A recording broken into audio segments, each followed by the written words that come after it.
رسول اللہ صلی اللہ علیہ وسلم نے فرمایا، اسلام کی بنیاد 5 چیزوں پر قائم کی گئی ہے۔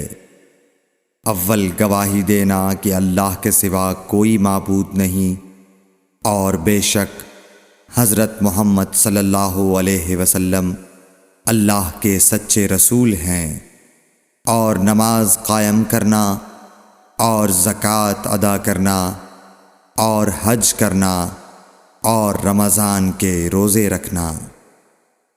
صحیح بخاری حدیث نمبر 8۔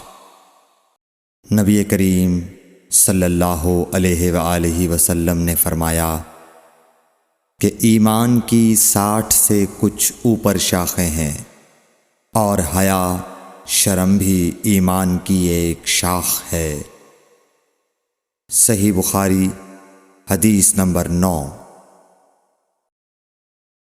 حضرت محمد مصطفیٰ صلی اللہ علیہ وآلہ وسلم نے فرمایا، مسلمان وہ ہے جس کی زبان اور ہاتھ سے مسلمان بچے رہیں، اور مہاجر وہ ہے جو ان کاموں کو چھوڑ دے جن سے اللہ نے منع فرمایا۔